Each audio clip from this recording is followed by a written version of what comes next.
In this video I'm going to show you the new graphical interface that comes with SimpleDyno version 6.3. When you first run SimpleDyno, it will produce a graphical interface for you to use right out of the box. The interface consists of a gauge, a Y versus time plot, and two labels. The buttons at the lower left hand side of the primary application screen control the graphical interface. Load, save, save as, and close are all pretty self-explanatory. Hide and show are also pretty self-explanatory. The reason why hide and show buttons are provided is that each one of the controls is coded to stay on top of your desktop regardless of whether the application is the current active application or not. So for example, if I try to see the web page that I was at, you notice that the controls stay on top. So use hide to move them out of the way so you can see your other applications. The currently loaded graphical interface name is always presented, and if you don't have an interface loaded, it simply says no interface loaded. I'm going to show you the three components that are currently available in 6.3, and these are the label, the gauge, and the Y versus time plot. All of the components share some basic functionality. Click and drag to move the components. When you move the components, there is a snap to grid function which allows the components to stay aligned.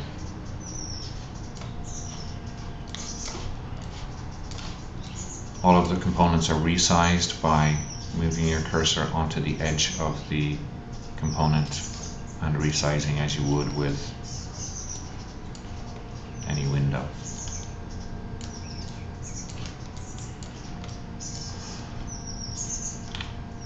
The other common feature of the three components is how you connect the component to a piece of data that SimpleDyno is measuring or calculating. Right click on the control or the interface component and you will be presented with a list of all of the variables that you can watch. Note that because I haven't started data acquisition, SimpleDyno is giving you an option to select any and all possible pieces of data. When you start your data acquisition, this list will be refined to reflect the data acquisition mode that you're using. For example, if you're using audio only, one channel, then you will not be able to measure RPM2, so this will not be in the list. And also those pieces of data that would come to SimpleDyno from a microcontroller via the COM port, such as voltage, current, temperature, they won't be available for selection in that instance. So to connect your component to a piece of data, right click, go to the piece of data that you want to monitor. Each has a minimum, actual, or maximum value that you can select, and then select your units. So I will set the label to the RPM 1, actual RPM, and now it is monitoring that data actively.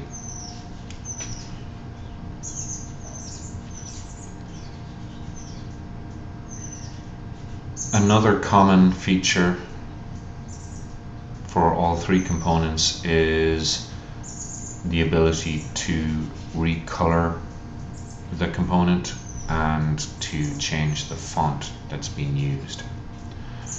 First, let's look at recoloring the component. I'll use the gauge as an example. Right click the component, go to set colors, and then you have for all components an option to set the background, the axis, the data, or apply to all. The background is pretty self-explanatory. The axis is, in the case of the gauge, it is the dial that runs around the gauge, and in the case of the gauge, data is the color of the needle.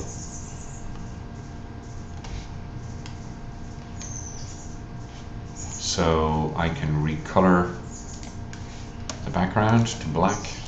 Obviously the dial was drawn in black, so now we can't see it.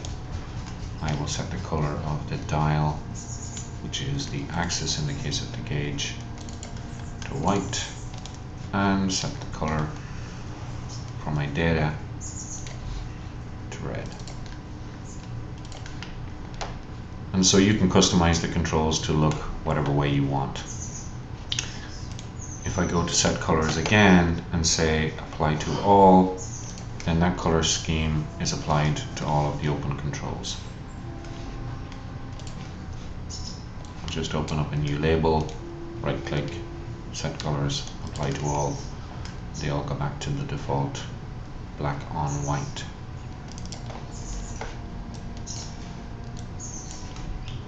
Another common feature in all the controls is the font. Simply right click, select set font, and then pick a font of your choice, and it will change the font of that control. Again, if you go to colors and apply to all, it will actually set that font to all of the controls.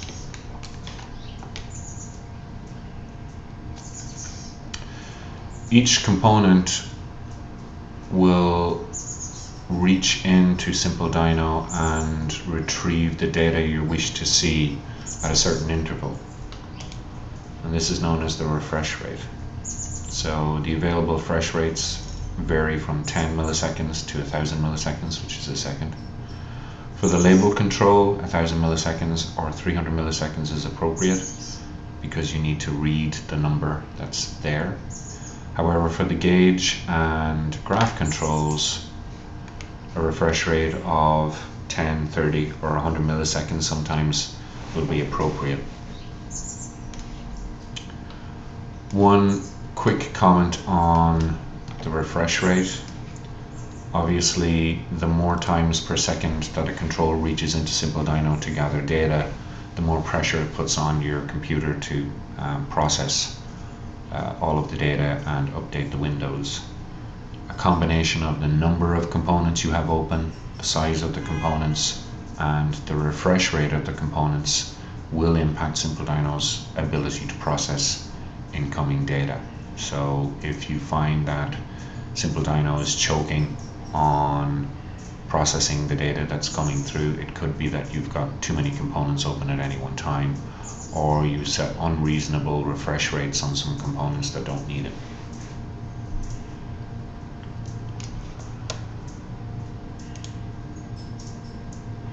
Each component comes with some specific configuration options. The label can be configured to be vertical, which it is now. Vertical being the data title, data value, data units are arranged vertically on the control, or it can be horizontal.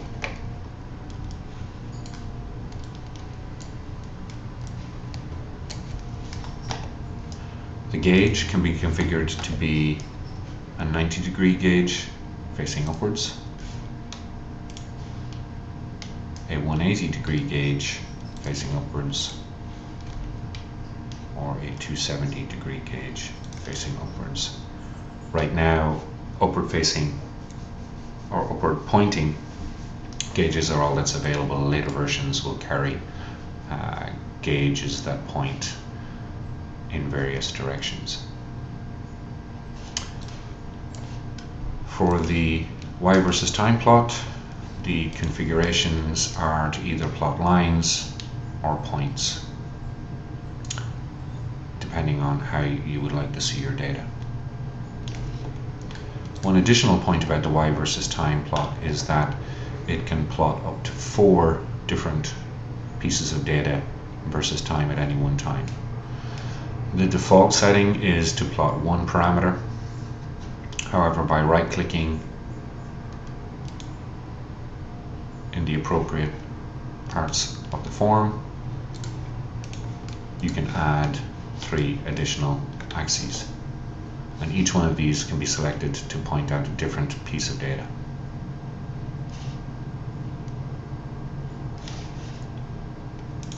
You can remove a piece of data by saying remove plot,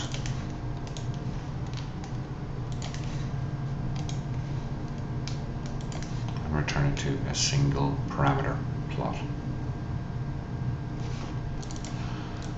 The gauge and the y versus time plot share one additional option, and that is the range of data that they display.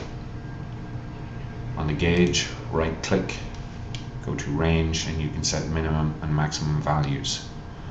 For example, if I wish to configure this gauge to monitor RPM, and the maximum RPM I want to be able to see is 10,000. I go to range, maximum 10,000. It's important that you hit enter after entering the new value so that it takes.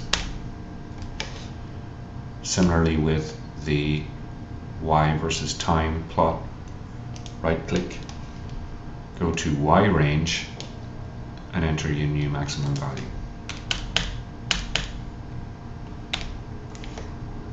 On the y versus time plot, on any of the menus that show up when you right click, you can set the time range, and it only offers you a maximum value. Currently it's set at 10, I can set it to 30. And that's it for the graphical interface.